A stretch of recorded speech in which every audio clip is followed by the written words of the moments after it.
네, 시청자 여러분 안녕하십니까? 채널A 뉴스 특보 시작하겠습니다. 오늘도 저희가 전문가들 모시고 코로나19 이야기를 집중적으로 좀 해야 될 것 같습니다. 네 분 한 분 한 분 소개해 올리죠. 정치부의 김민지 기자, 김홍국 대진대 겸임교수, 설대우 중앙대학교 약대 교수, 조수진 뉴스 연구팀 부장 네 분과 함께합니다. 어서 오세요. 반갑습니다. 예. 자, 이 코로나19의 확산세가 글쎄요 좀 무섭다고 해야 될까요? 저희가 대화를 나눌 첫 번째 주제는 바로 이겁니다. 확인해 보시죠. 자, 이제 국내 코로나19 확진자 숫자가 4,000명을 넘어섰습니다. 이틀 만에 또 2배로 이 국내 확진자 숫자가 늘어났는데요. 자, 김 기자 어떻습니까? 아까 오늘 오전을 기점으로 해서 확진자 숫자가 이제 4,000명을 넘어선 겁니까? 그렇습니다. 이제 확진자 증가 속도나 숫자가 늘어나는 상황이 조금 우려스럽다고 몇 번 계속 반복적으로 말씀드리게 되는데요. 확진자 숫자가 4,000명이 넘었습니다. 예. 오늘 오전 기준 숫자고요. 4,212명, 사망자는 26명입니다. 지금 그래프가 이제 꺾은선 그래프로 나와 있는데요. 좀 경사가 가팔라지고 있는 모습이죠. 1,000명이 넘은 26일부터는 하루에 800명에서 1,000명씩 이렇게 확진자 수가 늘어나는 그런 모양새고요. 다시 한번 말씀드리면 확진자 숫자는 오늘 오전 기준으로 4,212명, 사망자는 26명으로 확인되고 있습니다. 그러니까 이제 이틀 만에 지금 이제 2배씩 설 교수님이 확진자가 지금 증가하는 것 같은데, 2월 26일에는 1,261명이었다가 이틀 후인 28일 이제 2,000명대로 이제 들어갔죠. 2,000명대가 넘어서고 2,000명대가 이제 28일이었는데 이제 오늘 오전 기준으로 또 이제 4,000명을 넘어선 겁니다. 그러니까 2,000명대에서 4,000명대니까 또 이제 이틀 만에 2배로 증가한 셈인데 글쎄요, 이 정도면은 증가세가 굉장히 좀 아직은 굉장히 우려스러운 수준이다 이렇게 봐야 될까요? 어떻습니까? 그렇죠. 아직 이제 오후 집계가 안 나왔으니까 예. 오늘 오전에 늘어난 환자 수가 586명이거든요. 그러니까 이제 오후까지 집계가 되면은 이것도 이제 더 늘어날 가능성이 있는 것이죠. 예. 그러니까 이제 이게 직선으로 늘어나는 게 아니라 직선으로 늘어나게 되면 좀 완만하게 늘어날 수도 있고 좀 더 가파르게 늘어날 수도 있는데 이거는 기하급수적 또는 이제 익스포넨셜이라 그러는데 좀 더 가파르게 이렇게 곡선 형태로 이제 올라가는 그러니까 상당히 가파르게 올라가는 거를 이제 얘기하는데요. 좀 전 그래프 다시 한번 볼까요? 예, 말씀하시죠. 예, 상당히 가파르게 올라가는 걸 얘기하는데 저기에서 어떻게든지 변화가 있어서 옆으로 횡보를 하거나 아니면은 밑으로 꺾여야 되는데 지금 이제 그런 조짐이 없으니까 이제 당국에서는 예의주시해야 된다. 3월 초가 중요한 고비라고 본다. 또 이제 약간 말이 좀 바뀌어서 3월 둘째 주까지 좀 중요한 고비다 이런 얘기를 하는데 기본적으로는 지금 상승세가 전혀 변화가 없기 때문에 당분간은 기본적으로 좀 오르거나 아니면은 기껏해야 옆으로 약간 횡보하는 정도가 예측이 되지 순식간에 꺾이다든지 이러기는 좀 어려워 보입니다. 기본적으로. 예. 알겠습니다. 이 국내 코로나19 첫 확진자가 1월 20일에 첫 확진자가 나왔는데 벌써 이제 4,212명의 국내 확진자가 나왔습니다. 이 발원지보다 높아진 확진자 비율이라는 그래픽을 보고 계시는데요. 이 한 나라에 얼마나 이 코로나19가 확산한지를 가늠할 수 있는 지표가요, 시청자 여러분. 인구 100만 명당 확진자 수입니다. 왜냐하면 각국마다 인구수가 다 다르잖아요. 그 인구수를 가지고 확진자를 매기면 이게 정확한 통계가 아닐 수 있잖아요. 그래서 인구 100만 명당의 확진자 수를 보면 그 국가에서 코로나19 확진자 수가 어느 정도 되는지를 우리가 가늠할 수 있다는 얘기입니다.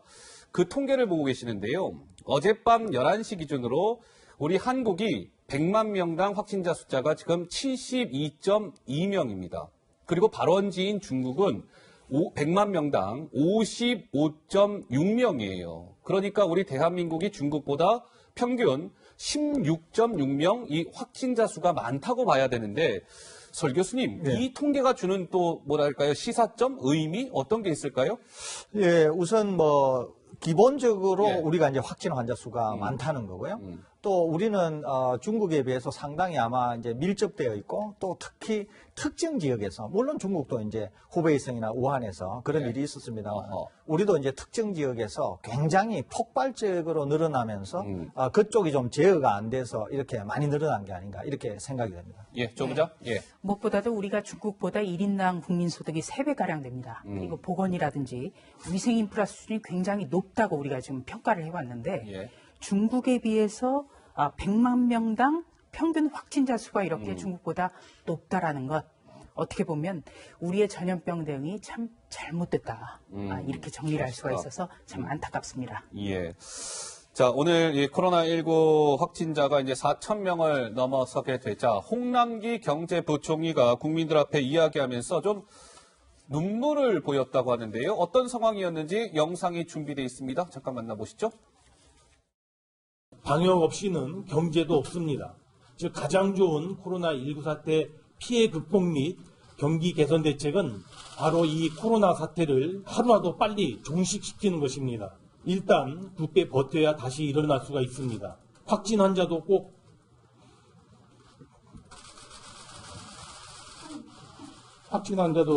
이겨내셔야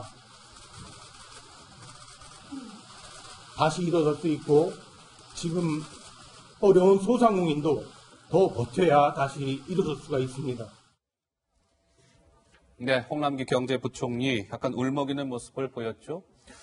그런데 이제 약간 좀 우려가 되는 좀 뉴스가 하나 전해졌습니다. 어떤 거냐면 김 기자, 지난주에 그 입국한 중국인 유학생이 코로나 양성 판정을 받았다면서요? 그렇습니다. 사실상 지난달 28일에 이제 다시 들어온 중국인 유학생 얘기인데요. 유학생 A씨가 강릉 가톨릭 관동대 재학 중인 학생입니다. 그런데 지난달 28일 오후 2시에 인천국제공항으로 입국했어요. 그랬다가 이제 어제 새벽에 확진 판정을 받은 사례인데 사실 중국인들에 대해서는 정부에서 특별 입국 절차라고 해서 이제 뭐 발열 등등을 체크하는데 입국 당시엔 무증상이었기 때문에 이 특별 입국 절차를 통과했다고 합니다. 사실상 이 절차가 좀 절차를 거쳤지만 확진 가능성이 있는 환자를 걸러내지 못한 셈인데요. 이 학생 입국 하루 전에 청와대 얘기를 한번 들어보시죠. 당국의 특별 입국 절차가 실효적으로 작동하고 있습니다.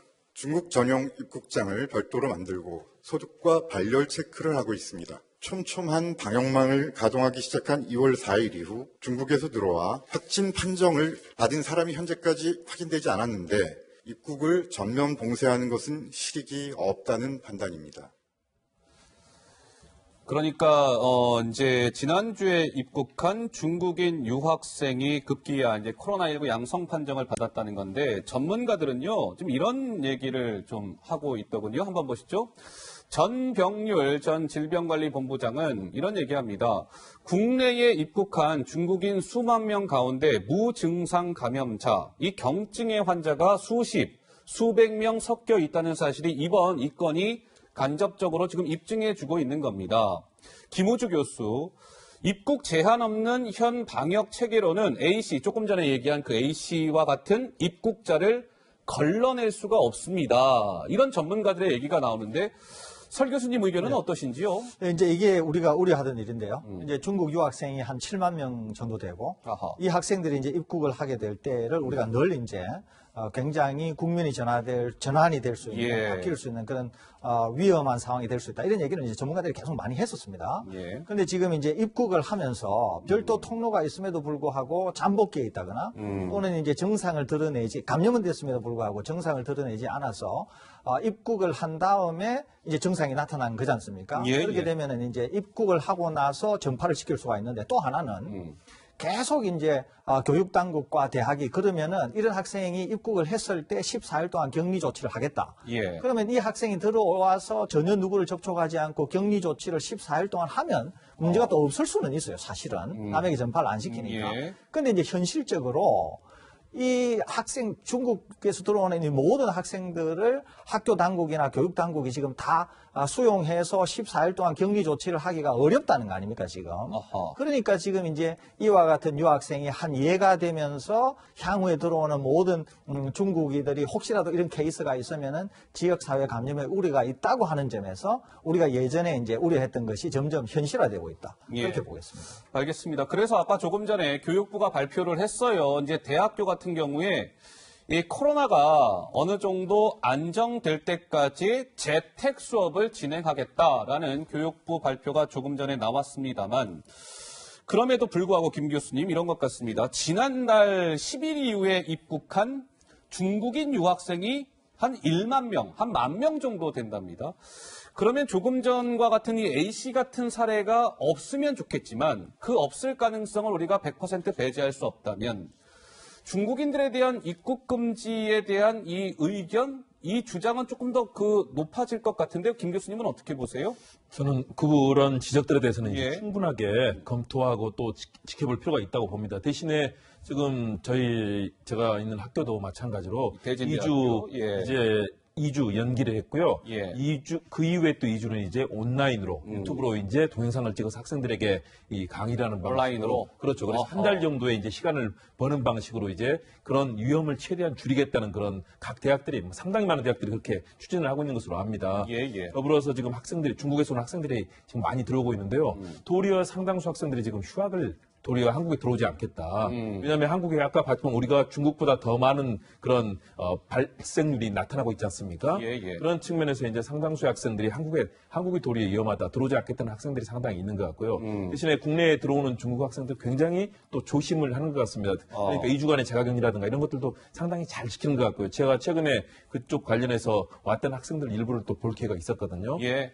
서로 간에 굉장히 조심하고 주의하고 있다. 그러나 방금 얘기해 주신 것처럼, 설 교수님 지적해 주신 것처럼 그런 만에 하나의 가능성이 있기 때문에 그런 감염 경로를 우리가 파악할 수 있다면 최대한 정말 방역당국에서 그 노력을 해야 될 거고요. 예. 그런데 제가 판단하기로는 지금 시점, 그동안의 감염 경로라든가 또는 지금 한 학생이 나왔거든요. 만여 명이 귀국한 가운데 한 학생인데 이런 것들이 전조가 될 수는 있는데 예. 전체로 일반화시키기는 아직은 좀 그런 것 부족할 수 있기 때문에 그런 상황을 좀 저는 면밀하게 지켜보고 또 관찰하면서 방역당국이 아주 신중하고 또 현명한 결정을 내려야 된다. 예. 왜냐하면 학생들 같은 경우는 굉장히 활발하지만 또 전파 속도도 굉장히 빠를 수 있지 않습니까? 예. 그런 점을 방역당국이 정말 잘 고려해야 될 것 같습니다. 예, 조 부장. 예. 네, 우선 하나씩 좀 짚어보겠습니다. 지난주 금요일, 그러니까 2월 28일이죠. 지난주 금요일에 청와대에서는 계속 중국인 입국 제한은 지금으로서는 실익이 없다. 실익이 이렇게 없다. 이야기를 했습니다. 강 대변인. 지난주 예. 금요일이에요. 예. 그러면서 이 가장 주요한 감염원이 중국인이 아니라 중국을 다녀온 우리 국민이기 때문에 그렇다라는 이야기도 정부에서는 일관성 있게 지금 하고 있습니다. 그런데 중국인 유학생이 입국을 해서 보니까 확진 판정을 받았어요. 그러니까요. 이게 날짜가 2월 28일 날 청와대에서 다시 한 번 더 지금 현재로서는 입국 제한에서 실익이 없다라고 한 바로 다음 날에 확진 판정을 받았다는 거예요. 예, 예. 그렇다면 과연 이런 유학생이 이 학생 하나면 정말 다행이지만 다행이죠. 과연 우리가 알 수 있을까? 예. 이 문제입니다. 이 유학생 같은 경우는요. 강원도라는 지방자치단체가 선제적으로 전수검사를 한 결과거든요. 예. 그렇다면 다른 자치단체에서는 과연 이러한 전수검사를 했을까? 이렇게 비춰보면 우리가 이런 이야기를 가지고 지금이라도 해야 된다. 이것을 공포를 조장한다. 이렇게만 비판할 수 있겠느냐. 이런 굉장히 좀 안타까움이 있는 겁니다. 그리고 또 한 가지는 예. 지난주 금요일에도 대통령은 초기라면 몰라도 지금의 입국 금지는 지금은 실효성이 없다. 늦었다는 취지. 이렇게 이야기를 했는데 예. 이거를 거꾸로 뒤집어 보면요. 초기라면 실효성이 있었다. 이런 이야기로 또 비춰질 수가 있는 겁니다. 그렇기 때문에 지금 이 문제는 자치단체의 자체적인 전수검사에 맡기지 말고 예. 지금이라도 중앙정부 차원에서 한 번 더 걸을 수 있는 방안을 빨리 찾아야 됩니다. 자, 지금 국내 코로나19 확진자가 4,212명이라고 말씀을 드렸는데 그 가운데 3,081명이 대구에서 이 확진자가 나왔습니다. 자, 김 기자. 이 대구에서는요, 코로나19 확진을 받고도 지금 병원에 가지 못하는 사람들이 굉장히 많다고요? 그렇습니다. 병원에 채 가지도 못한 채 자가격리 중에 사망하는 사례도 조금 확인되고 있는데요. 고령 여성 확진자 또한 이렇게 이제 14번째로 사망한 고령 여성 확진자의 가족이 진단 검사만 조금 빨랐으면 어떨까 하는 안타까운 목소리도 낸 적이 있습니다. 오늘 오전 인터뷰 목소리 한번 들어보시죠. 그분께서 열이 안 나면 코로나가 아니라고 하시더라고요. 그분 말을 철수까지 믿고 26일은 그냥 있었던 거예요. 거기에 그런 상황에 해당이 안 된다고 하니까 대기자가 너무 많아서 지금 할 수가 없다 할 수도 없고 해열제를 드시라고 하더라고요. 집에 가서. 차라리 신천지라고 얘기를 했거나 아니면 중국 방문자라고 얘기를 했었으면 제가 얼굴은 볼 기회는 있잖아요. 네, 병실에서 치료를 받지 못한 채 이제 병이 악화돼서 사망하는 그런 사례들이 발생돼서 우려를 낳고 있는 가운데 예. 오늘 오전 기준으로 대구시의 확진자가 총 3,081명입니다. 그런데 그러니까요. 입원한 환자는 1,050명이지만 그러니까 자택에서 대기하고 자가 격리하는 사람이 2,008명. 그러니까 전체 확진자 중에 3분의 2가 자가 대기를 하고 있는 좀 안타까운 현실이라는 얘기가 나오고 있습니다. 그러니까 전체 확진자 가운데 대구의 지금 확진자들 이야기입니다. 이제 대구의 확진자 3분의 2가 병원에 가지 못하고 지금 자가에서 대기하고 있다 이런 얘기인데요. 급기야 어제 정부가 이런 좀 어려움이 계속되자 무언가 대책을 발표했습니다. 그 목소리가 준비되어 있습니다. 이어서 들어보시죠. 경증 환자는 생활치료센터에 들어가 의료진이 상시적으로 모니터링을 하며 보호를 받게 됩니다. 대구 경북 지역의 경우 경증 환자 입소가 가능한 치료센터를 금주 중 최대한 확대할 계획입니다. 그런데 이 확진자가요, 22배 차이가 나는데 대응 규정은 우리 정부가 그대로 적용하다 보니까 이게 지금 이 자가격리하는 사람들이 그만큼 많아진 거 아닙니까? 병원도 못 가고 있는 거 아닙니까? 이제 이런 지적이 나오는 건데요. 2015년으로 한번 가보시죠. 메르스 기억하시죠? 그때 대한민국의 이 확진자 숫자가 186명이었습니다. 사망자 수는 38명이었고요. 그런데 코로나19 한번 보세요. 지금 오늘부로 지금 4,212명이 확진자 수는 뭐 비교도 안 될 정도로 굉장히 많죠. 사망자 수는 지금 코로나19가 26명입니다. 최재욱 교수 말하길 메르스 때 쓰던 그 규정 하나 제대로 못 바꿔서 시스템이 마비되면 되겠습니까? 라는 얘기를 하는데 우리 설 교수님, 최재욱 교수의 지적과 지금의 이 상황은 뭐 어떻게 봐야 되는 겁니까? 저는 전적으로 이 최재욱 교수님 말씀에 동의합니다. 예. 그런 측면이 있습니다. 그런데 약간 우리가 돌아봐야 될 것은 뭐냐면은 메르스 때는 실제로 확진 환자가 186명밖에 되지 않았고 사망 환자는 38명밖에 되지 않았어요. 그런데 이제 그 당시에는 굉장히 중증을 보였습니다, 환자가. 그렇기 때문에 환자를 즉시 격리 조치하고 개별 병상으로 격리하면서 집중 치료를 하는 게 필요했었거든요. 그런데 이제 지금의 이 코로나19는 확산이 훨씬 넓은 거예요, 이게. 그러는데 우리가 초기에는 얼마나 사망하는지를 모르고 이것이 마치 메르스 때처럼 굉장히 병증을 심각하게 일으키면서도 확산이 있지 않겠나 이런 이제 초기 우려가 있어서 초기 때부터 이제 확진이 되면은 음압병상에 격리하고 집중치료에 들어가고 이랬었거든요. 그런데 초기에 1번부터 28번째 환자까지는 잘 했는데 어떻게든지 간에 관리가 잘 됐어요. 그런데 31번째 환자부터 폭발적으로 늘어나면서 환자가 너무 많아지다 보니까 1번부터 28번째까지 했었던 메르스 대응하고는 전혀 맞지가 않는 거예요. 그러니까 그때는 이제 중대본도 가동이 되고 범정부 대책기구도 가동이 되고 하면서 좀 더 현황을 제대로 파악하고 해서 신속히 조치가 일어나서 생활치료센터나 이런 것들이 만들어지고 경증, 중증 나누고 하는 것들이 좀 더 시스템에 맞게 좀 더 선제적으로 이루어졌어야 되는데 그게 안 되니까 이제는 메르스 때의 적용 방침을 가지고는 전혀 적용을 할 수 없는 환자가 너무 많아지고 우왕좌왕하고 이러면서 이제 어려움에 빠졌다 이렇게 볼 수 있거든요. 그러니까 이제는 코로나19에 대해서 중국의 결과도 우리가 좀 알고 우리도 폭발적인 환자가 늘어나게 되면 어떻게 대응을 해야 되나 하는가에 대해서 이제 좀 알았으니까 지금부터라도 늦기는 합니다만은 지금부터라도 이제 좀 더 선제적으로 대응을 해야 되지 않을까 이렇게 판단이 됩니다. 알겠습니다. 자, 그런데 우리 정부는 어제 이제 이런 얘기를 했습니다. 앞으로 이 코로나19와 관련해서 한 2주 정도가 굉장히 중대한 고비가 될 것 같다라고 얘기했는데 김 기자, 이 얘기가 어제가 아닌 또 과거에도 나왔다는데 이게 무슨 얘기입니까? 네, 코로나 사태가 생각보다 장기화되고 있고 아까 말씀하신 대로 확산세가 이제 좀 멈출 기미가 보이지 않으면서 이런 비슷한 말이 계속해서 과거부터 반복되고 있다는 얘기입니다. 과거부터 어떤 얘기가 나왔었는지 직접 들어보시죠. 중국의 감염이 계속 확산되고 있어 지금부터 일주일에서 열흘 정도가 정말 중요한 고비가 될 것이라고 판단하고 있습니다. 코로나19 사태가 중대한 분수령을 맞았습니다. 지금부터 며칠이 매우 중요한 고비입니다. 코로나19의 전국 확산 가능성은 여전히 상존한다고 평가하며 앞으로 1, 2주가 중요한 분수령이 될 것입니다.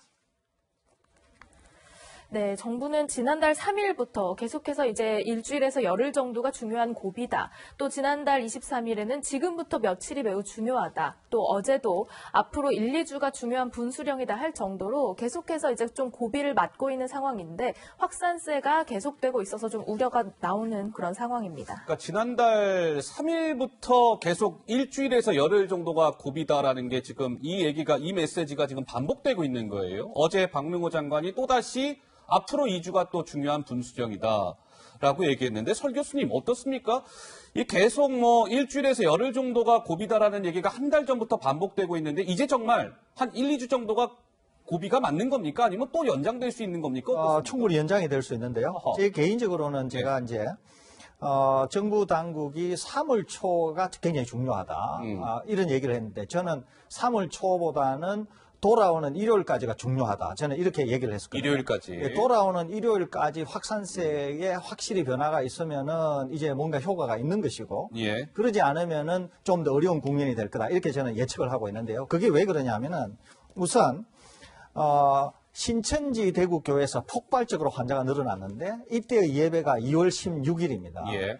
그러면은 3월 초가 되면은 이게 대충 한 2주 정도가 돼요. 그러면 이제 잠복기 이렇게 되면서 뭔가 이제 변화가 있을 거다 이렇게 보는 거고 또 다른 하나는 우리가 심각으로 격상을 하면서 총력 대응을 한 게 이제 한 2주 정도가 되면은 이게 한 3월 초 정도 됩니다, 이제. 또 그다음에 하나는 대구 경북 지역에 기본적으로 환자가 많은데 여기 지역은 이미 그 지역민들이 환자가 너무 많으니까 스스로 격리 조치를 하게 되고 또 이제 사회적 거리두기라고 하는 일종의 캠페인이랄까요? 이런 것들 때문에 격리 효과가 있어서 그게 대충 드러나는 시기가 이제 3월 초가 되는 겁니다. 또 다른 하나는 대구 신천지 교회나 신천지 교회 관련된 분들의 검사 결과가 나오는 것도 3월 초 정도 돼요. 그러면은 그런 결과들을 다 묶어서 이제 3월 초에서 어떤 변화가 생기지 않을까라고 하는 게 이제 이 방역 당국에서 계속 얘기하는 것들인데 이게 생각보다는 이게 그래프가 이게 확진 환자 나오는 그래프가 상당히 가파르고 아무런 변화가 없는 거예요, 이게. 그러다 보니까 이제 자꾸 이게 계속 미뤄지는 감이 있는데 저는 이런 거를 다 감안해서 이번 주 주말까지 어떤 변화가 있으면은 총력 대응한 어떤 결과가 나타나면서 상승 곡선이 좀 꺾일 수 있으면은 이제 뭔가 변화가 있다고 보는 거고 그러면은 총력 대응의 효과를 보는 거죠.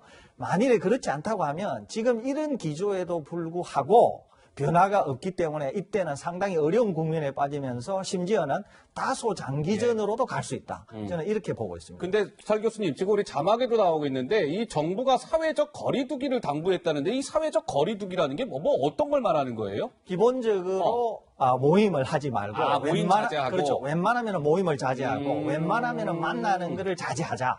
이게 이제 사회적 거리두기라고 볼 수 있습니다. 그렇군요. 예, 조 부장 말씀하세요. 네, 우선 지금 상황을 딱 압축해서 요약을 하자면 우리의 의료 대응 체계가 확산세를 따라가기가 어렵다. 그래서 어제 현재 시점으로 이 병상을 기다리다가 집에서 대기하다 숨진 분만 4분이에요. 네. 그래서 어제 코로나19 대응 지침을 개정해서 오늘부터 적용을 합니다. 그러니까 다시 말해서 한마디로 만시지탄이다. 이렇게 정리를 할 수가 있겠습니다. 근데 정말 아쉬운 게요. 어떤 게 그동안 학계에서는 이 지침을 바꿔야 된다는 권고를 여러 차례 했거든요. 가령 이 범학계 코로나 대책위원회 같은 경우에는 장기전이 필요하다. 경증과 중증을 분리해야 된다. 이런 권고를 한 게 2월 22일이었습니다. 그리고 대한의사협회에서도 2월 28일 날 같은 취지의 권고를 했어요. 그런데 우리가 정부가 이것을 권고를 듣기만 한 겁니다. 알겠습니다. 그러니까 정부의 할 일 같은 경우에는 전문가들의 의견을 듣고 집행을 빠르게 해야 되거든요. 예. 그런데 듣고 나서 집행하는 데까지 지금 시간이 많이 걸렸습니다. 네, 지금이라도 잘 듣고 빨리 집행하는 지혜를 배워야겠습니다. 알겠습니다. 처음에 이제 코로나19 국내 확진자 숫자가 4,212명이 됐다. 그에 대한 좀 분석을 좀 해드렸고요. 저희가 준비한 코로나19와 관련한 또 다른 주제 지금부터 말씀을 나눠보겠습니다. 바로 주제는 이겁니다. 한번 보시죠. 이만희 살인죄 감정적 고발 아니냐 뭐 이런 건데요. 김 기자, 박원순 서울시장이 어제 이만희 신천지 총회장을 검찰에 고발했습니까? 그렇습니다. 박원순 서울시장이요. 혐의를 적용했는데 뭐 살인죄, 상해죄, 감염법 예방관리법 위반 이런 혐의들을 적용해서 이제 이만희 총회장과 12지파장을 검찰에 고발했습니다. 고발에 앞서서 또 SNS에 이런 글도 올렸습니다. 윤석열 검찰총장께 요청한다라고 하면서 이만희 총회장이 책임자인데 체포하는 것이 지금 검찰이 해야 될 역할이다.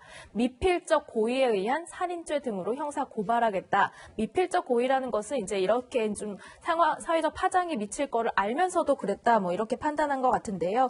야권은 박 시장을 비판했습니다. 양측 목소리 같이 들어보시죠. 지도부의 책임입니다.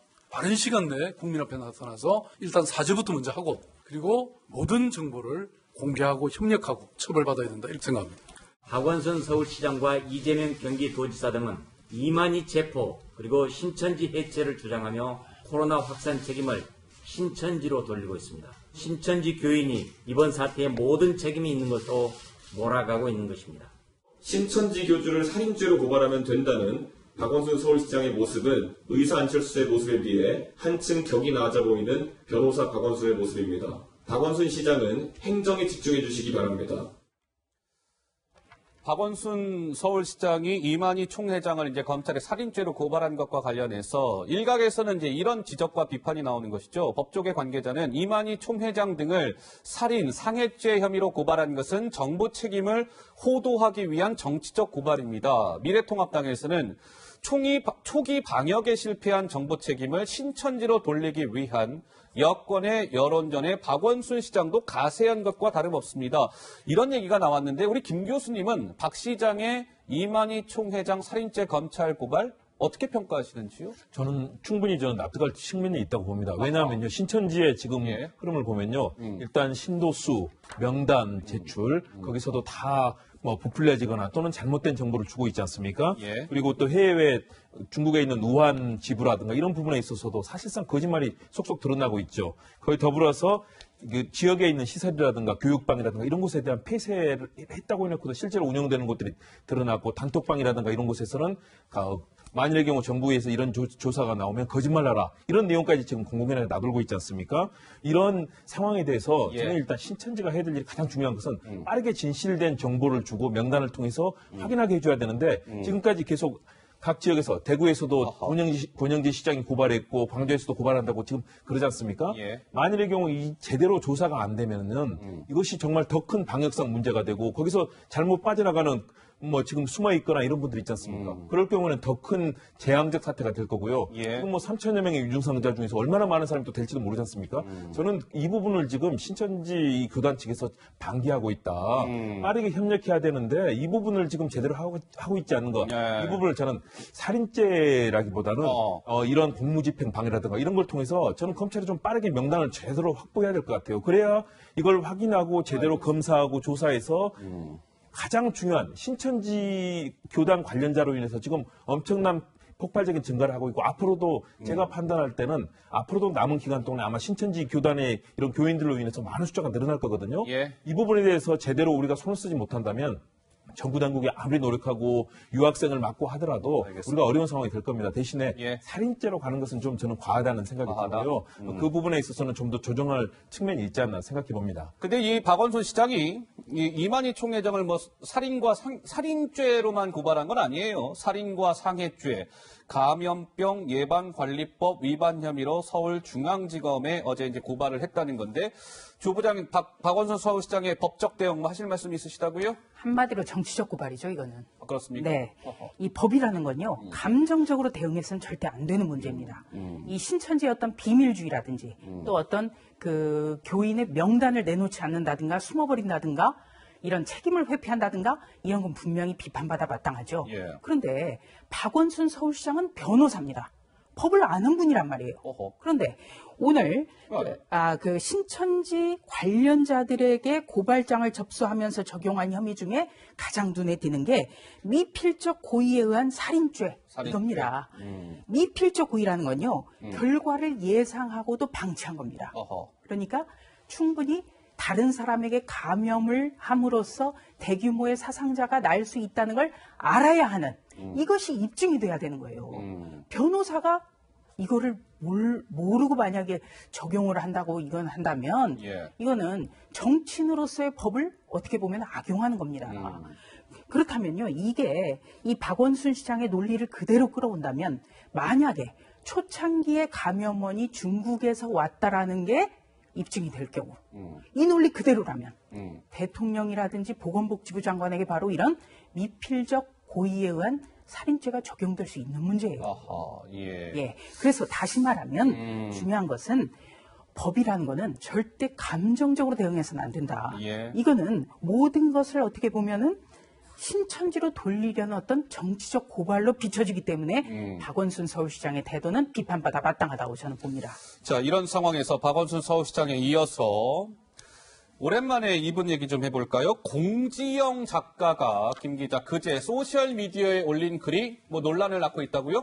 네, 지금 현재 코로나19 사태가 일어난 그 지역과 지역 지도와 또 광역단체장 선거 결과표를 같이 올리면서 투표를 잘해야 된다, 투표의 중요성 이런 글을 올렸습니다. 마치 이 투표를 잘 못해서 잘못 뽑았기 때문에 뭔가 이런 일이 일어난 거다라는 오해를 좀 받을 수 있는 글이죠. 그래서 지금 논란이 되고 있습니다. 예. 보시면 지도를 2개를 올려놓고요. 또 이것은 지금 보면은 대구, 광역 경북. 단체장 지방 예. 선거 결과인데 지금 대구와 경북에서 이제 자유한국당 출신의 이제 후보들이 당선이 됐잖아요.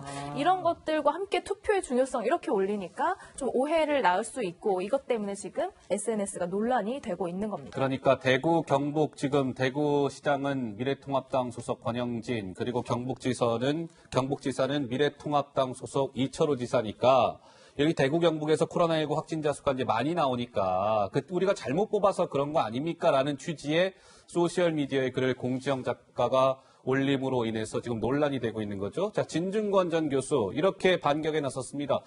정치적 광신이 이렇게 참 무서운 겁니까? 영혼이 완전히 악령에 잡아먹힌 듯합니다. 공지영 작가를 진 전 교수가 비판하고 나섰습니다. 저는 설 교수님께 한번 좀 질문을 드려볼게요. 이 엄중한 시기에 정치인이라든지 오피니언 리더들이 저렇게 글을 뭐 소셜미디어에 올리든 마이크 잡고 뭐 공식적으로 이야기하든 이 문제를 풀어나가는 데 있어서 도움이 될까요? 도움이 전혀 안 되죠. 예. 도움도 전혀 안 될 뿐만 아니라 뭐 서로 지역 민심이나 또는 어떤 뭐 진영 논리에 따라서 뭐 저는 악화만 시킨다고 생각하고요. 예. 또 이런 바이러스나 방역은 과학이거든요. 과학입니다. 예. 누가 뭐라고 해도 과학이에요. 예, 뭐 예컨대 중국 정부가 뭐 코로나19가 뭐 우리에게서 나온 거 아니다. 이렇게 아무리 발뺌을 해도 과학이기 때문에 그 발뺌한다고 발뺌이 되는 게 아니거든요. 예, 그렇기 때문에 오히려 이런 것들은 사태를 악화시키지 사태에 전혀 도움이 안 되기 때문에 좀 이런 오피니언 리더들께서는 좀 자제하시고 오히려 좀 응원해 주시고 성원해 주시고 그러는 게 좀 좋지 않겠나 이런 생각이 듭니다. 김 교수님 말씀하세요. 네, 공지영 작가 정말 이 부분은 성찰할 지점이 너무 많습니다. 성찰할 지점이 많다. 그럼요. 왜냐하면 지금 이 상황이 대구 경북에 있는 분들은 얼마나 사실은 두렵고 힘들고 고통스러운 시기입니까? 이게 무슨 뭐 투표를 잘하고 이런 아무 관계도 없는 것이고요. 신천지라는 교단이라는 거기에서 급속스럽게 확산되면서 많은 대구 시민들이 고통받고 경북도민들도 가슴 아픈 상황 아니겠습니까? 예. 이게 누구를 지도자로 하거나 이래서 발생한 상황이 아니거든요. 여기에 대해서는 진정하게 위로와 함께 연대의 손길을 보내줘야 되는데 예. 이게 마침 어느 정당의 소속의 지도자를 뽑았기 때문에 이렇다. 이것은 정말 전혀 연계의 고리도 없는 것이고 자칫하면 도리어 정치적인 그런 논란만 일으킬 수 있는 것들 정말 사회적으로 영향력이 크고 엄청난 베스트셀러 작가 아니겠습니까? 많은 시민들에게 문학적으로도 그렇고 사회적 발언도 많이 하는 분이기 때문에 예. 영향력이 큰 분이 이렇게 연관성도 없고 정치적인 오해만 불러일으키는 발언을 한다는 것은 정말 가슴 아픈 지금 사망자가 이렇게 많이 발생하고 확진자 가족들 밖에도 못 나가고 지금 대구 같은 경우는 거의 철시하고 시내가 사람이 다닐 수 없는 그런 상황 아니겠습니까? 그러니까요. 이 아픈 상황에 이건 불을 지르는 격이다. 정말 공정 작가 이런 발언에 대해서는 성찰하고 반성하고 당분간은 좀 발언을 자제하고 절필을 하고 정말 좀 그런 자세를 가져야 되지 않을까. 예. 자숙의 시간을 좀 보내야 되지 않을까. 자숙의 그런 시간이 필요하다. 말씀을 드리고 싶습니다. 예, 조 부장 말씀하시겠어요? 네, 저는 예. 진중권 전 교수가 정치적 광신이라는 것이 이렇게 무서운 것이다. 이렇게 비판을 했는데요. 100% 공감을 합니다. 네. 우선 국가적 재앙으로 번지고 있는 이런 판국에 갈라치기하고 누구에게 책임을 떠넘기려는 식의 이런 태도는 대단히 잘못됐고요. 또 투표를 잘못한 대가다? 공지영 씨의 주장대로 한다면요. 대구 수성에서는 확진자가 나와서는 안 되는 거죠. 더불어민주당 소속의 국회의원이 있습니다. 김부겸 의원. 말이 안 되는 거죠. 그리고 얼마 전에 유시민 노무현재단 이사장과 어떻게 보면 주장이 거의 비슷해요. 유시민 이사장 같은 경우에 대구시장이 어떤 정치적 목적을 가지고 대응을 제대로 안 하는 것 같다. 게을리하는 것 같다. 이런 주장을 했거든요. 이런 태도가 진보입니까? 예. 이거는요. 진보가 아니라 그냥 막말이라든지 아니면 말고 주장하는 거하고 똑같습니다. 아니 차라리 이런 시간이 있으면 대구에 가서 자원봉사 활동을 한다든가 마스크를 쓰고 직접 내려가서 예 정말 현장을 보고 그것을 생생하게 묘사하는 글이라도 쓰는 게 그게 도리일 것 같습니다. 자, 그런데 말이죠. 시청자 여러분, 질병관리본부와 법무부 있잖아요. 이제 추미애 장관 얘기가 좀 코로나19 이 상황에서 이제 오랜만에 좀 등장을 하게 되는 것 같은데, 김민지 기자, 우리가 추미애 법무부 장관 이야기를 준비한 이유가 뭘까요? 네, 방역당국과 법무부가 엇박자를 내고 있다. 무슨 얘기냐면요. 이제 방역당국이 신천지에 대한 압수수색을 오히려 강하게 할 때 역효과가 나서 신도들이 숨을 수 있다라는 점을 이제 검찰에게 얘기를 해서 검찰 또한 압수수색을 조금 유보하기로 서로 얘기가 된 상태에서 같은 날 법무부가 보도자료를 내는데요. 추미애 장관이 일선 검찰청에 신천지에 대한 압수수색을 지시했다. 이렇게 발표를 해버립니다. 그러니까 이 발표를 보고 방역당국이 너무나 당혹스러운 나머지 검찰의 경위를 파악하는 일도 있었다라고 하는데요. 예. 일각에서는 이런 신천지에 대한 여론몰이에 법무부가 뭔가 가세를 하면서 방역당국과 엇박자를 내는 그 결과를 가져온 것 아니냐 이런 비판의 목소리가 나오고 있습니다. 아하, 그러니까 질본에서는 저기 검찰이 신천지 압수수색하면 안 돼요. 왜냐하면 신천지를 오히려 이 정국에서는 자극을 시키니까 신도들이 오히려 숨게 됩니다. 그러니까 검찰도 질본의 그 얘기에 오케이 알았어요. 했는데 갑자기 법무부는 추 장관님의 지시입니다. 신천지 압수수색 그 보도자료가 나왔다는 거예요. 자, 이런 얘기가 나오는 겁니다. 검찰 관계자는 신천지 신도들을 개토, 그러니까 유대인 거주지죠. 개토의 유대인처럼 취급해서 지하로 숨어버리게 할 우려가 있습니다. 박도준 서울의대 교수. 강제 수사라는 것이 동원이 되면 신천지 신도들이 숨어 들어가서요. 방역에 도움이 된다? 아니라는 거예요. 오히려 어려움이 있을 수 있다라는 건데 조 부장 무슨 생각 드세요? 참 검찰과 법무부에 대해서 추미애 법무부 장관은 너무나 모른다. 이런 생각을 하지 않을 수 없습니다. 법무부 보도자료라든지 검찰의 수사 브리핑에서 단 한 번도 지금까지 나온 적이 없는 게 바로 압수수색 문제입니다. 왜냐? 압수수색 언제 몇 시에 한다라든가 압수수색 실시하라고 지시했다 하게 된다면 그 대상에게 어떤 말이 되겠습니까? 꾹꾹 숨어라가 되는 거예요. 꾹꾹 숨어라. 그렇죠? 이거는 어떻게 보면은 하려고 했다가도 이런 보도자료가 나오면 수사 방해가 되는 것입니다. 예. 그리고 또 한 가지는 법무부 장관은요. 검찰총장에 대해서만 지휘감독권을 가져요. 어떻게 검찰에게 압수수색을 지시했다? 이거는 명백한 검찰청법 8조 위반입니다. 그러니까 결과적으로 다 종합을 해보면 추미애 법무부 장관은 법무부나 검찰에 대해서 전혀 모른다. 두 번째는 신천지로 몰아가려는 것 아니냐라는 어떤 일각의 관측을 더 어떻게 보면은 공고히 하는 거죠. 예, 알겠습니다. 자, 오늘 이번 이 코로나19와 관련해서 지금 많이 등장하고 있는 신천지, 그렇죠? 신천지의 총회장이 이만희 회장 아니겠습니까? 자, 조금 전에 지금이 5시가 좀 넘었네요. 한 2시간 전쯤에 김 기자, 신천지 이만희 총회장이 기자회견을 열었습니까? 네, 오후 3시 10분이 좀 넘은 시각에 경기 가평에 있는 신천지 연수원에서 직접 기자회견을 가졌습니다. 이 모습이에요? 지금 코로나 사태로 이 안이 시설이 폐쇄가 되었기 때문에 안에서 하지는 못하고 이제 문 앞에서 기자회견을 하는 모습인데요. 이만희 총회장이 직접 모습을 드러내고 뭐 잘못했다 이렇게 사죄의 말씀을 드린다 하면서 큰절을 하는 그런 모습도 연출이 됐습니다.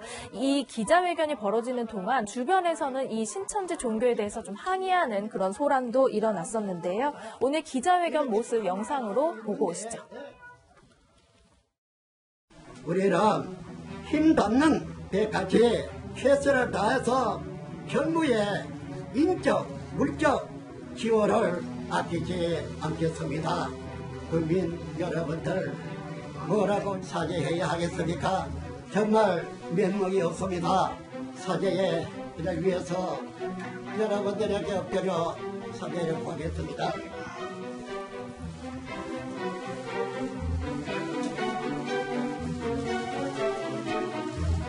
우리가 해도 해야 할 일이 없는데 우리 힘으로 미치지 못해서 정부 당국에서 와서 노래라 합산 이것을 맡기면서 노래해 준 데 대해서 너무나 고맙고 고맙습니다.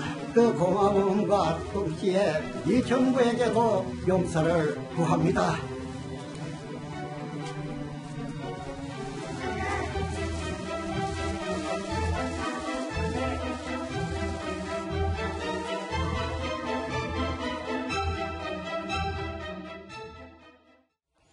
네, 이만희 총회장이 오후 3시에 경기도 그 가평군에 있는 평화의 궁전에서 이제 기자회견을 했는데요. 이게 이제 약간 위에서 보시는 겁니다. 이만희 총회장이 가평에 있는 평화의 궁전에서 이제 기자회견을 하기 위해서 관계자들과 그 문 밖으로 걸어 나오는 모습. 이게 이제 전체 그 평화의 궁전 모습입니다. 가평에 있는. 그리고 나서 영상으로 한번 좀 돌려봐 주시죠. 저렇게 해서 관계자들과 나와서 저 내부의 시설은 지금 폐쇄가 됐거든요. 그러니까 문 앞에서 이만희 총회장이 기자회견을 한 것이죠. 기자회견 도중에 저렇게 2번 큰절을 했습니다. 국민 여러분들께 사과합니다. 이렇게 이야기하면서.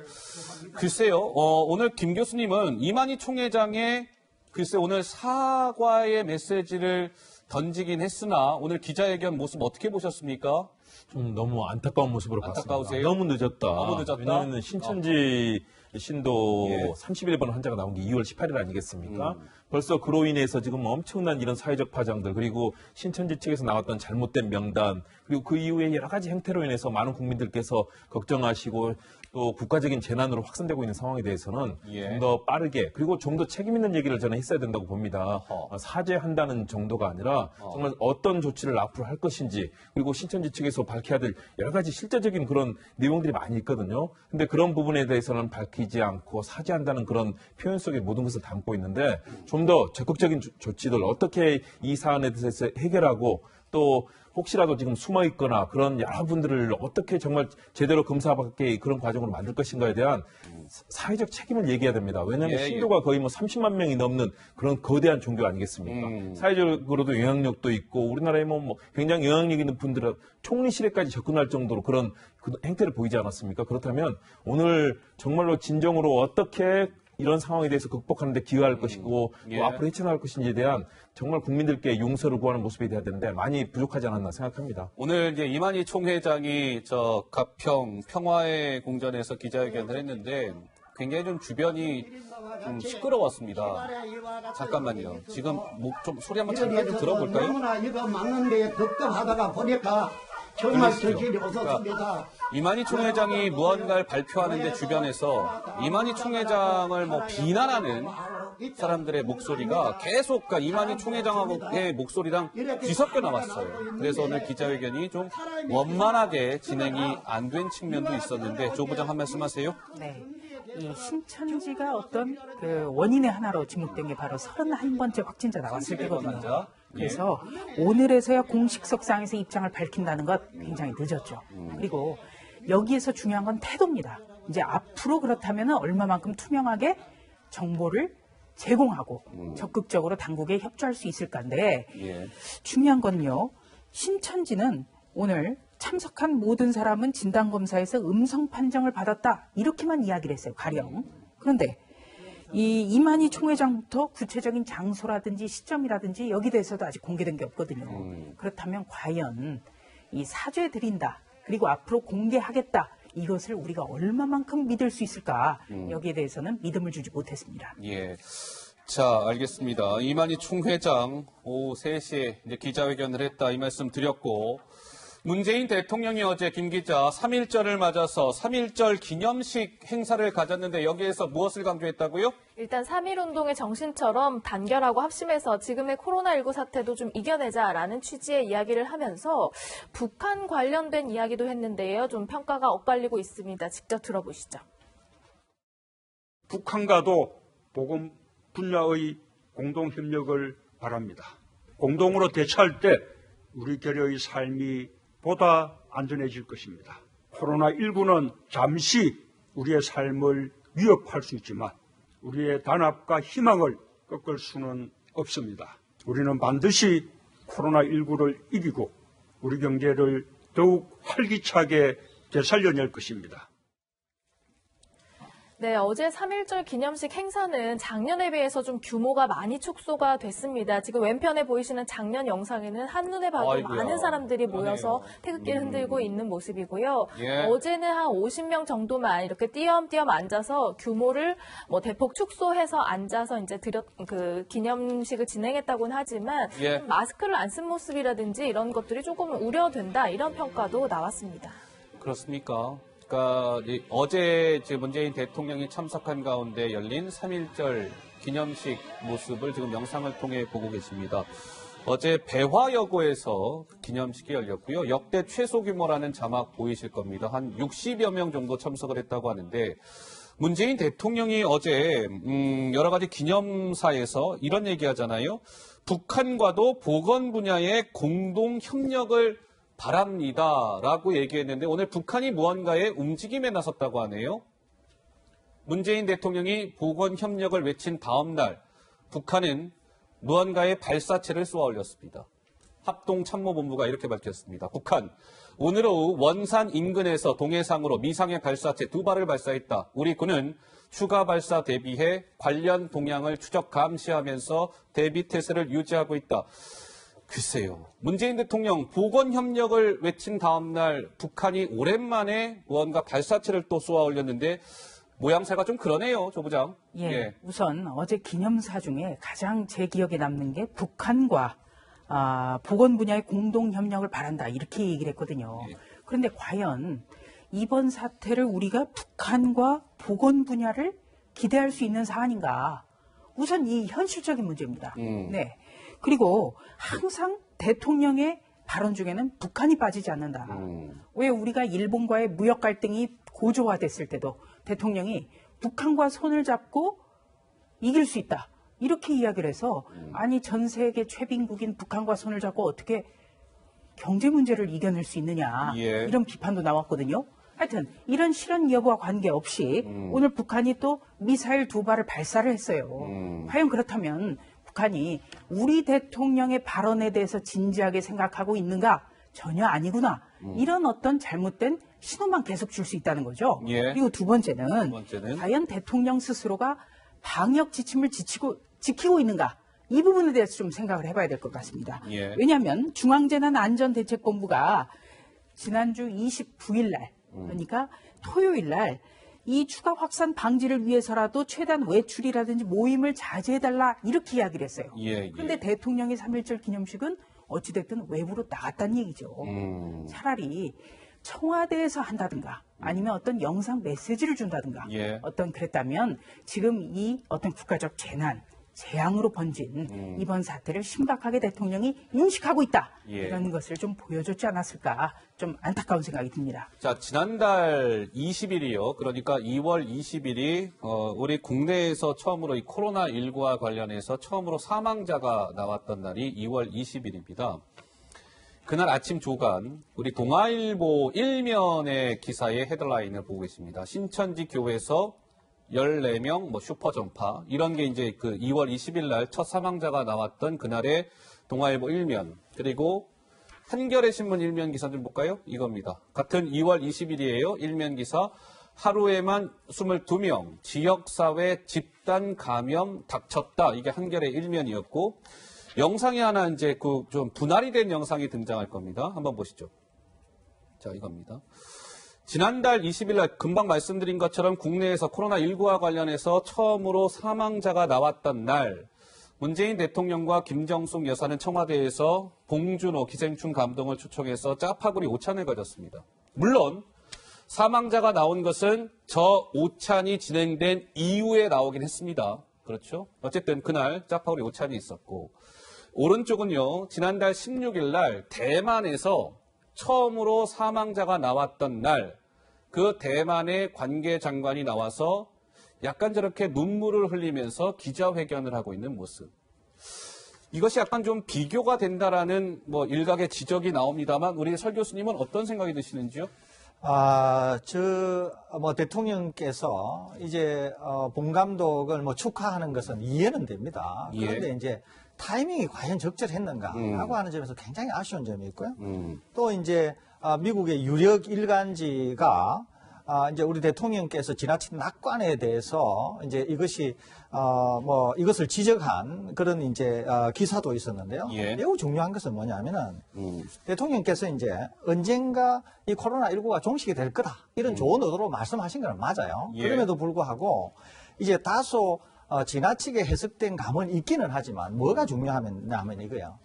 대통령께서 가지고 계신 기본 인식, 그래서 대통령께서 어떤 인식을 갖고 그 말씀을 하시게 되면 모든 정부의 관리 체제가 그 인식을 기반으로 해서 돌아가게 되는 것이거든요. 그러니까 대통령이라고 하는 자리는 그만큼 엄정한 자리에 있고 대통령의 인식이라고 하는 것은 그만큼 무게가 있다고 하는 예. 점에서 대통령이 말씀하신 바가 너무 빨라서 정부가 무엇을 움직이고 하는데 너무 지나치게 영향을 미친 게 아닌가. 예. 그것도 너무 빨랐던 게 아닌가. 어허. 그런 점에서 상당히 좀 아쉬움이 남습니다. 김 교수님 말씀하세요. 설 교수님 말씀하신 것처럼 참모진의 보좌가 그래서 중요하다고 생각합니다.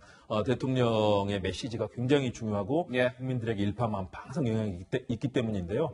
그럼에도 불구하고 저 자리 봉준호 감독의 아카데미상 수상 같은 경우는 세계 문화사, 대한민국의 이 문화 역사가 통째로 바뀐 그 엄청난 사안에 대해서 예. 함께 축하하는 자리였다.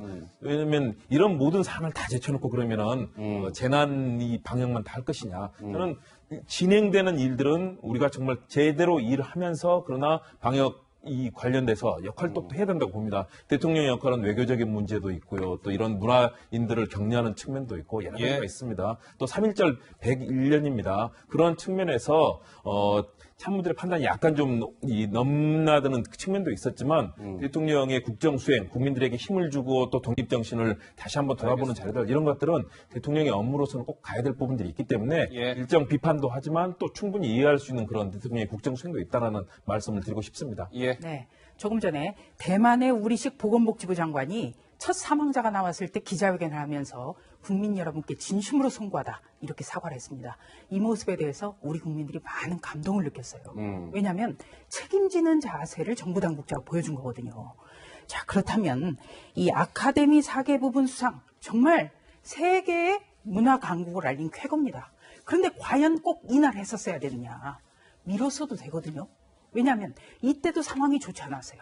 그리고 이 오찬이 끝난 뒤에 첫 사망자가 나왔다. 이 소식을 들었을 때 대통령은 뭔가 말씀을 했었어야 됩니다. 왜냐하면 트럼프 대통령 같은 경우에 첫 사망자 나왔을 때 어제 아마 많이들 보셨을 겁니다. 예. 긴급 기자회견 이 자청하고 모습인가요? 공지하고 그리고 기자회견까지 했어요. 예. 바로 이런 것 때문에 우리 국가 지도자를 믿을 수 있다는 겁니다. 저는 1998년의 가을쯤에 김대중 대통령 때 일을 생각을 했었어요. DJ. 이때 이 박세리 선수가 US 오픈에서 양말을 벗고 연못 속에 들어가서 우승을 일궈냈거든요. 기억들 하실 겁니다. 이때 이 뒤에 대통령이 청와대 오찬과 훈장 수여식을 예고를 했는데 예. 박세리 선수가 심한 독감에 걸렸다고 하니까 대통령이 선수의 건강이 가장 중요하다고 취소를 했어요. 어허. 네, 이런 게 굉장히 언론에서 당시에 호평을 받았었습니다. 네. 그리고 우리 문재인 대통령은 민정수석이라든지 대통령 비서실장을 한 국정 경험이 많은 분 아닙니까? 그렇다면 훨씬 더 적극적으로 대응할 수 있는 거죠. 그런데 국민 정서의 동떨어진 행동, 가령 짜파구리 오찬에서도 제 아내가 만든 한정판 짜파구리 이런 이야기가 굉장히 국민들에게 서운함을 줬습니다. 예, 알겠습니다. 자, 지난달 20일 있었던 청와대 오찬 얘기까지 해봤고요. 저희가 코로나19와 관련해서 준비한 이번 주제는 바로 이겁니다. 화면으로 확인해 보시죠. 자, 중국 이야기인데요. 중국이 미국이 발원지, 그러니까 미국이 발원지라면서 책임을 떠넘기고 있는 중국 아니냐, 뭐 이겁니다.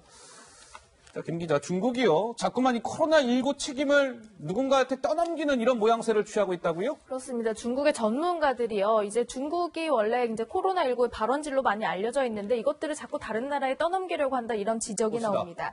중국에서 이제 호흡기 질병의 최고 권위자로 여겨지는 중난산 그 중국 공정원 원사가 코로나 발원지가 꼭 중국이라고 할 수 없다. 지난달 27일 이렇게 언급한 바 있습니다. 자, 29일에는 중국 영자지죠. 글로벌 타임스에서 중국이 아니라 미국일 가능성을 제기했는데 이때 그 전문가로 정광 그 수석 과학자 또한 발원지가 중국이라는 증거는 없다. 뭐 이런 식으로 강조한 바 있습니다. 관영 매체인 환구시보 또한 어제 우한 코로나 발원지가 불분명한데 중국에 오명을 씌워서야 되겠느냐 이렇게 오히려 좀 적반하장식으로 책임을 떠넘기고 있는 것 아니냐 지적이 나오고 있습니다. 그러니까 중국이 이제 코로나 발뺌을 넘어서 떠넘기기에 나섰다라는 평가까지 나오는데 설 교수님 저런 이야기들이 과연 아까 우리 설 교수님은 과학이라고 말씀하셨는데 설득력이 있을까요? 전혀 설득력이 없죠. 저는 중국에서 중난산이라고 하는 이 사람을 어떻게 취급하는지는 모르겠는데 제 개인적으로는 정치 정도의 꼬리치는 아주 사이비 과학자 정도로 저는 취급하고 있는데요.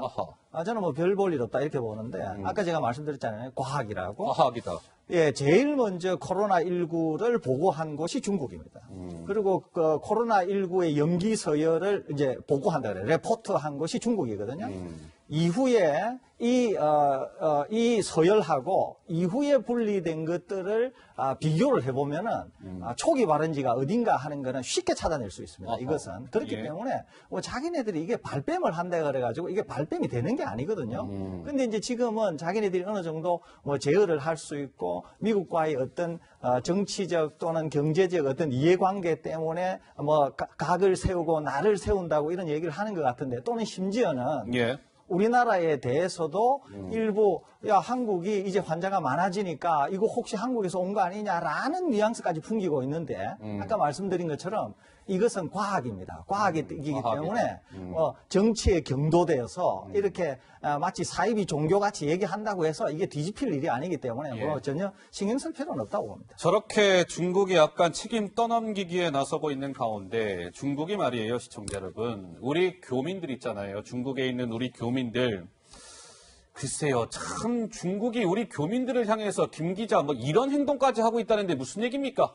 네, 한국에서 돌아온 우리 교민들에게요, 직접 소독약까지 뿌리면서 방역에 나서고 있다 이거예요? 이런 소식입니다. 저기가 산둥성 칭다오시의 한 아파트 단지인데요. 한국에서 이제 우리 교민들이 중국으로 다시 돌아가니까 방역 당국 관계자가 뒤를 쫓아가면서 소독약을 계속해서 뿌리고 있는 그런 모습입니다. 방역 차원이라고 이해를 할 수 있겠지만 한편으로는 좀 과도한 것 아니냐 이런 얘기가 들리고 있습니다. 뿐만 아니라요. 주민등록번호상 출생지 번호가 대구, 경북 라는 이유로 좀 격리되는 그런 일도 발생한다고 합니다. 교민 목소리 직접 들어보시죠. 대구, 경북 출신 18분이 호텔에서 계속 격리해야 된다. 그렇게 통지가 왔거든요. 어떤 분들은 30년 동안 한 번도 가보지도 않았다. 중국 살면서 주민등록상을 대구, 경북으로 등록된 애들 모두 음성이다. 그런데 대구, 경북 출신이라는 이유만으로 지금 격리가 돼 있는 거죠, 호텔에. 경북, 대구 그 근처도 가지 않았고, 그래서 통신 이력에 뭐 기지국 조회해서라도 뭐 증빙을 하겠다라고 일단 저희가 요청을 드렸는데 그것도 받아들여지고 있지 않거든요. 무조건 출생지가 대구, 경북이면 격리라는 상황이에요. 글쎄요, 이게 어디라고 그랬죠? 산동성? 예, 산동성 칭다오시의 한 아파트. 우리 교문이 이제 한국에서 저렇게 칭다오에 도착을 하니까 뒤에 누군가가 저렇게 쫓아가면서 소독약을 뿌려댑니다. 참. 저 가방 보이시죠? 저기 중국에 도착한 모양인데, 집에 들어가는데 쫓아가면서 소독약 뿌리고 있습니다. 글쎄요, 저 교민 마음이 어떠했을까요? 자, 잠깐만요. 제가 다음 주제로 넘어가려는 순간, 이게 지금 방금 들어온 속보 맞습니까? 맞아요? 네. 코로나19 확진자 하루 만에 613명이 증가해서 토탈 그럼 숫자가 어떻게 됩니까? 예, 4,335명. 아까 4,212명이라고 말씀을 드렸는데 조금 더 늘었네요. 4,335명. 국내 확진자 숫자가 이제 4,300명대로 됐습니다. 사망자 숫자는 26명 그대로고요. 자, 중국 얘기 조금 더 이어가 볼게요. 자, 이런 상황에서 김 기자, 우리 대한민국이 어쩌다가 참 이런 신세가 됐냐 이런 얘기가 나오고 있다는데 그런 얘기가 왜 나오는 걸까요? 네, 중국 정부가요. 코로나19와 관련돼서 방역 용품을 우리나라에 지원하기로 했다는 소식입니다. 어제 정세균 총리가 이 소식을 권영진 대구시장에게 전하는 모습도 이제 포착이 됐는데요. 그 모습 잠깐 보고 오시죠. 중국에서 마스크 10만 장하고 방호복 1000벌 또 손 세정제 뭐 이런 것들을 보내겠다고 그래서 제가 우리 대구시 권 시장님 앞으로 보내라고 그랬으니까 그분들의 정성이 담겨 있는 것이니까 도착하면 시민들께 잘 활용해 줬으면 좋겠어요. 네, 중국에서 대구에 마스크 10만 장, 방호복 1000벌 등을 지원할 예정이다. 권여진 대구시장은 그 뜻을 전할 수 있는 데는 뭐 전하도록 하겠다 이렇게 대답하는 모습을 보셨는데요. 예. 역전된 신세라는 겁니다. 중국에서 오히려 마스크 등을 지원받는 지경까지 이른 것 아니냐, 좀 씁쓸한 상황인 거죠. 그 중국이 뭐 우리 정부에 뭐 병 주고 약 주고 하는 건지는 모르겠으나 어쨌든 우리 교민들을 상대로 뭐 소독약을 뭐 뿌리고 한편으로는 우리 오히려 지금 중국 정부가 대한민국 정부에 마스크 줄게요, 방호복 지원해 줄게요. 지금 이렇게 나오고 있다는 거예요. 글쎄요, 참 이 상황 참 좀 씁쓸하다 이런 얘기하시는 분들이 좀 많던데 김 교수님은 어떤 생각 드세요? 저도 화가 나죠. 화나세요? 우리 교민들 쫓아가면서 사실은 소독약 교민들 뿌려요. 소독약 뿌리는 장면뿐만 아니라 네. 격리하고 바깥에 14일간 격리지 않습니까? 잠깐만 밖에 나와도 신고하고 그래서 정말 교민들이 불안하게 살고 있는 봉쇄 상황들. 딱지 붙이고 그러니까요. 경보기 달고 그런 속에서 이제 중국 상황들, 중국 사실은 상황도 좋지는 않거든요. 우리보다 좀 줄었다고 하지만 중국 우한과 후베이성에서도 계속 발생하지 않습니까? 그런 측면에서 이제 화가 나는데 예. 그렇지만 또 거기에서 우리 대구, 경북 상황이 좋지 않다는 얘기를 듣고 거기서 보내준 측면들은 예. 우리도 그쪽에 지원하는 것들이 있지 않습니까? 외교는 외교고 화는 나는데 어떻게 하면 이 중국의 상황 극복하면서 우리도 또 이 상황을 극복해야 될 것인가? 예. 정말로 정부 당국이 아까 그런 상황에 있어서는 우리 외교 당국이 적극적으로 거기에 대해서 항의하고 우리 교민들에게 함부로 할 수 없도록 적극적인 조치를 취해야 되고요. 우리 정부가 여기에 대해서는 우리 국민을 보호하고 지킨다는 차원에서도 해야 되고요. 또 이런 것들이 또 외교상에서는 또 서로 간에 의가 상하지 않게 만드는 여러 가지를 복합적으로 고려해야 돼서 참 어려운 상황입니다. 자, 설 교수님.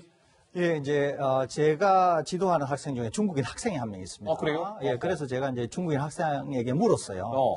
혹시 너 길거리에 다닐 때 네. 위협을 느끼거나 아니면 좀 혹시 어려움이 없느냐. 그래서 제가 물었거든요. 그랬더니만 전혀 없다는 거예요. 그래서 그 친구가 이런 얘기를 했습니다. 뭐라고 하던가요? Koreans are civilized people. 예, 그러니까 무슨 말이냐면 아주 성숙된 시민이라는 거예요. 그래서 자기가 중국인이라고 해서 위협을 가하거나 뭐 전혀 그런 위협을 못 느낀다 이런 얘기를 하는 거예요. 그래서 제가 그런 얘기를 했습니다. 맞다. 우리는 자유민주주의 체제고 전혀 위협을 느낄 필요도 없다. 예. 혹시라도 그런 일이 있으면은 나한테 얘기를 해라. 내가 어떻게든지 보호를 하고 도와줄 테니까. 이런 얘기를 한 적이 있거든요. 그러니까 지금 이런 것들이 우리가 가지고 있는 우월성이라고 보시면 될 것 같습니다. 예, 알겠습니다. 그런데 이것도 뭐 좀 하나 이제 걱정이 되는 대목이라고 해야 되겠죠. 지구촌 곳곳에서 김 기자, 한국에 빗장을 거는 나라가 점점 늘고 있죠, 지금. 그렇습니다. 사실 주변에도 보면요. 결혼식, 신혼여행 이런 거 많이 취소되고 여행 업계들도 몸살을 앓고 있는데요. 한국에 빗장 거는 지구촌, 나라들이 점점 늘어나고 있습니다. 아하. 지금 홍콩이나 일본, 이스라엘 등 36개국이 입국을 금지하고 있고요. 또 입국 절차를 강화하는 나라도 45개국, 세계의 한 3분의 1 넘는 나라가 지금 한국에 대해서 방역 조치에 나선 셈입니다. 예, 그러니까 81개국이잖아요. 지금 입국 금지, 입국 절차 강화 나라 다 더하면 81개국. 참 세계 3분의 1이 넘는 나라가 한국 방역 조치에 나선 셈이다. 씁쓸하죠. 이런 뉴스 접하면. 그런데요. 이런 일이 있었습니다. 한번 보시죠. 강경화 외교부 장관이 입국 제한이 유감이다라고 전화한 다음 날 무슨 일이 있었냐. 강경화 외교부 장관이 베트남 외교부 장관에게 지난달 28일, 그러니까 며칠 전이죠. 전화를 해요. 뭐라고 이 베트남 장관한테 전화하냐면, 베트남에서 자꾸 한국인들 입국 제한을 시킨다고 하는데요. 그거 좀 과도한 조치인 것 같습니다. 강한 유감을 표명하는 그런 전화를 겁니다. 베트남 장관한테. 그런데 이 다음날 오전에 베트남 장관은 아시아나 인천발 하노이행 항공기의 베트남 공항에 착륙을 불허해요. 그러니까 비행기가 이 아시아나 항공이 인천공항에서 뜨고 베트남으로 가다가 착륙이 안 된다라는 통보를 받고 이륙 40분 만에 인천공항으로 그냥 다시 돌아오는 이런 상황이 있었습니다. 그래서 지금 이런 얘기까지 나오는 거예요. 아니, 강경화 외교부 장관이 상대국에서 무언가 조치를 취하고 난 다음에 유감 전화한들 뭐 하겠습니까? 선제적으로 그런 걸 조치를 취했어야 되는 거 아니에요?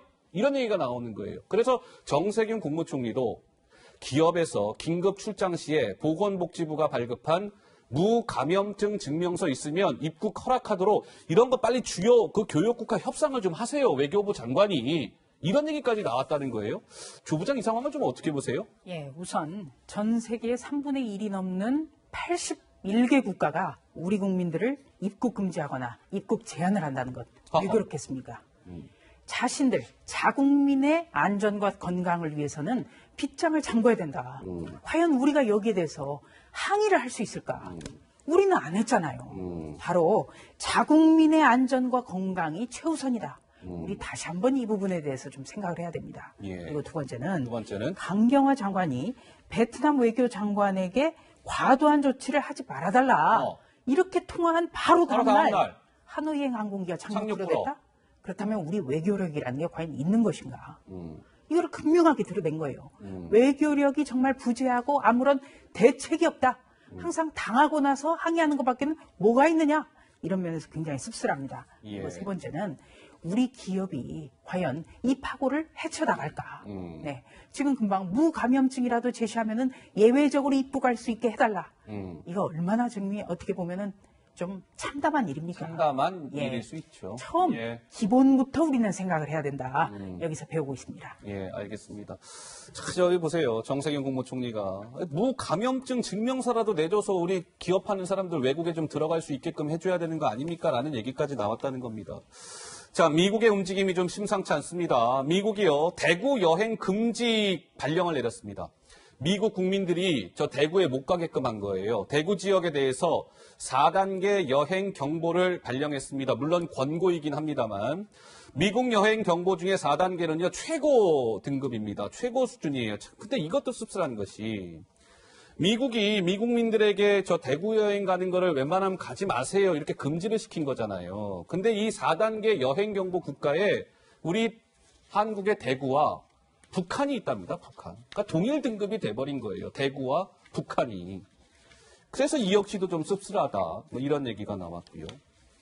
그럼에도 불구하고 우리 대한민국에는 희망이 숨쉬고 있습니다. 희망이 숨쉬고 있어요. 그래서 코로나19를 이겨낼 수 있을 것 같습니다.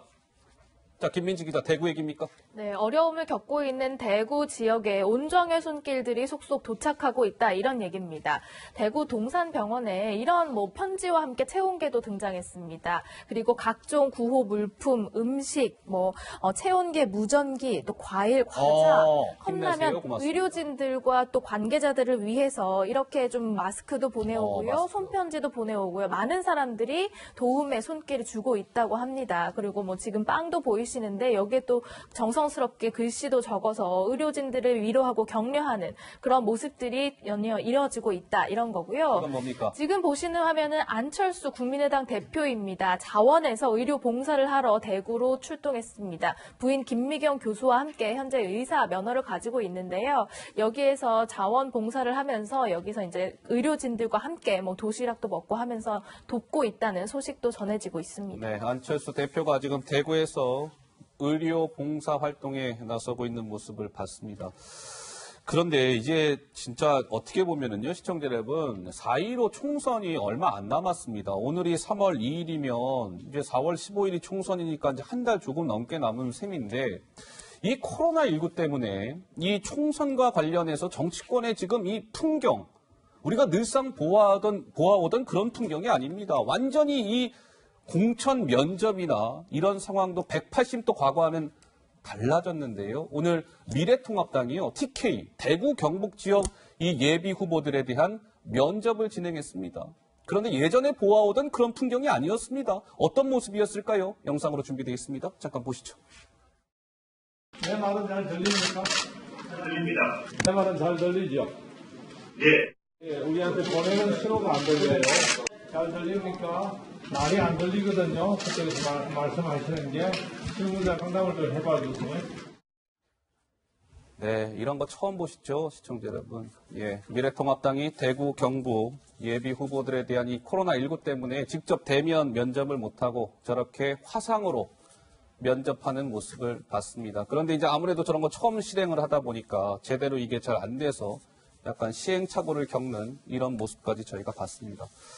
하여튼 대한민국의 일상을 많이 바꿔놓고 있습니다. 코로나19가 모쪼록 이 확진자 숫자가 이제는 좀 감소세에 접어들고 하루빨리 종식 선언이 내려지기를 간절히 바라겠습니다. 5시 45분을 넘어섰습니다. 저는 60초 1분 후에 다시 돌아오도록 하겠습니다. 네, 채널A 뉴스특보 저희가 준비한 소식은 여기까지입니다. 저는 내일 다시 찾아뵙도록 하겠습니다. 함께해 주신 여러분 대단히 감사합니다. 고맙습니다.